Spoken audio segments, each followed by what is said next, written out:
Catholic Bible Streamer mga igsoon ko kay Kristo. Ang Catholic Bible Streamer mga igsoon ay ating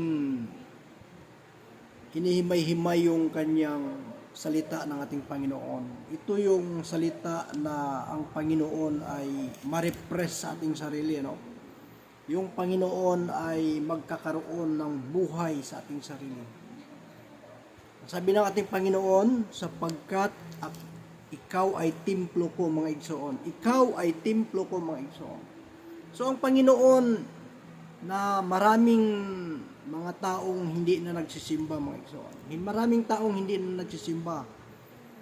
At maraming mga tao na nagsisimba, maraming tao na hindi nagsisimba. Ngunit ang Panginoon, na sinasabi ng ating Panginoon na sapagkat ang iyong katawan ay templo ko mga igsoon. Ang iyong katawan mga igsoon ay templo ng ating Panginoon. So therefore, tayong lahat ay mga anak ng Diyos. Mga anak tayo ng Diyos na kung paano na tayong lahat ay ginagabayan ng ating Panginoong Hesus. Masama, mabuti, masama, mabuti, nandyan ang Diyos na palaging nagsusubaybay, hindi yung masama na yung masamang tao na hindi sinusubaybayan ng Diyos. Lahat tayo ay sinubaybayan ng Diyos, mga igsoon. Like for example, mga igsoon na sa mga espiritu, mga igsoon, yung pag-usapan nating spiritual, mga igsoon, na yung Panginoong Diyos, yung Panginoong Diyos na ang kanyang buhay, ang Panginoong Diyos na siyang sa aking sarili mga igsoon na nagaganap, na nakapagsagasa ako ng bad spirit mga igsoon. Yung bad spirit mga igsoon na nasagasaan ko sa motor, napikit ako dahil nakasagasa ako ng tao, pero yung paglingon ko mga igsoon, nakatawa yung bad spirit, nasa malayo pa, talagang tinitingnan ako na pag dumaan yung motor na to, chimplang sa akin to. But I concentrate myself na yung pagpiga ko sa motor, na ito'y nakapokus sa paghawak ng aking kamay. At ang sabi ko, Panginoon ko. So therefore, yung masamang espiritu mga igsoon ay lumayo sa akin. Lumayo sa akin yung masamang espiritu at ito'y paglingon ko mga igsoon, paglingon ko, nagtingin yung tao na nakita ko na sila'y tumawa mga igsoon at naisip ko na ito'y masamang espiritu na gumagambala sa akin, na nangaabala sa misyon ng ating Panginoon. So maraming salamat at ito ngayon ay naabot ko ang mga taon na to, ang mga bagay na ito na ang Panginoon ay kasama ko. So kung paano tayo manalangin mga igsoon, si David ay nananalangin mga igsoon. Tayo rin ay manalangin bawat isa na ang Panginoon, ating basahin yung awit, Psalm chapter 8, ang Panginoon, ang kaluwalhatian ng Panginoon at ang karangalan ng tao sa pangalan ng panunugtog itinugma at sa gimit awit ni David mga. O Panginoon, aming Panginoon. O Panginoon, aming Panginoon, pagkarilag ng iyong pangalan sa buong lupa na siyang naglalagay ng iyong kaluwalhatian sa mga langit mula sa bibig ng mga sanggol at ng mga sumususo ay iyong itinatag ang kalakasan dahil sa iyong mga kaaway, upang iyong patahimikin ang kaaway at ang maghihiganti.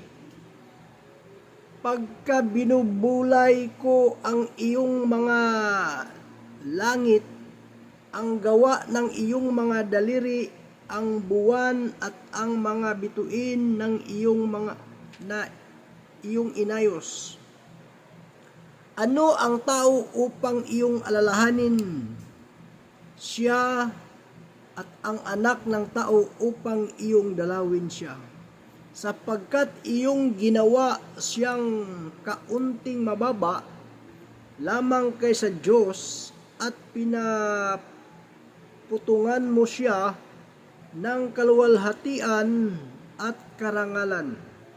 Iyong pinapataglay siya ng kapangyarihan sa mga gawa ng iyong mga kamay.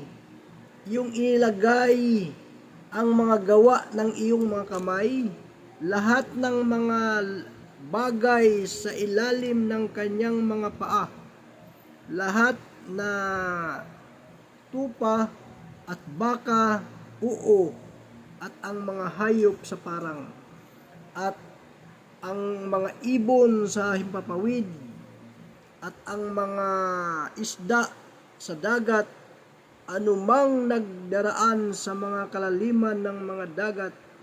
O Panginoon, ating Panginoon, magpagkarilag ng iyong pangalan sa buong lupa, mga igsoon.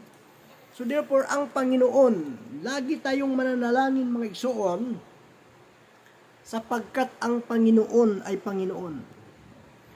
Panginoon naming lahat, ang pangalan mo'y sambahin, Panginoon. Sapagkat ang iyong karangalan ay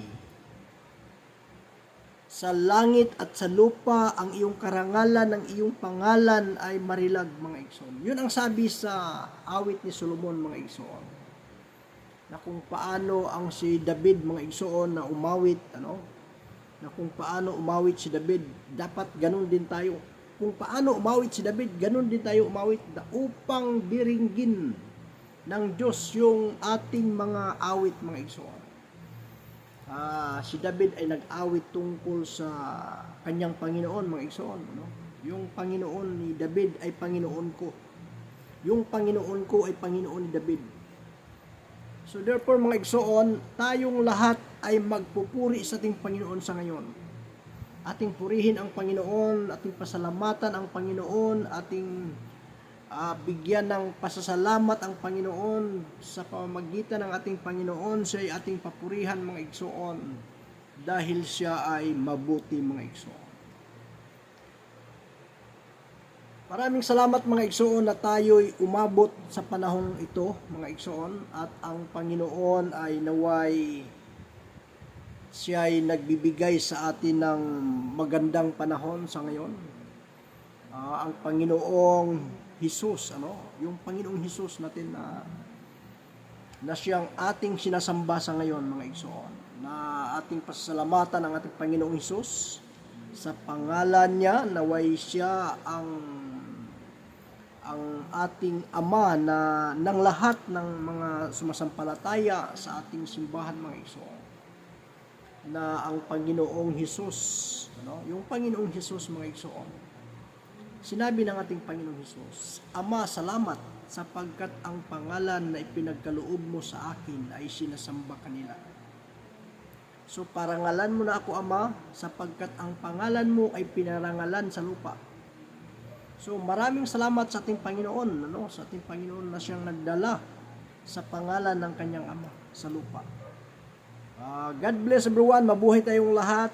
Tayong lahat ay palaging patuloy na magbabasa sa Biblia, mga igsoon, upang ang kanyang salita ay lagi nating ma-refresh, mga igsoon. It is yung salita kanya sa ating salita ng ating Panginoon ay laging nandyan. Lagi nating babasahin upang yung kanyang salita ay magiging banal sa atin. Magiging banal yung salita upang yung katawan natin ay magiging templo ng ating Diyos. Dahil ikaw ay nagbabasa ng kanyang salita at ikaw ay magiging templo ng Diyos, mga igsoon. So, Catholic Bible Streamer, huwag kalimutang i-likes at i-share, mga igsoon. Daghang salamat, mga igsoon. Maraming salamat. Mabuhay tayong lahat. God bless everyone.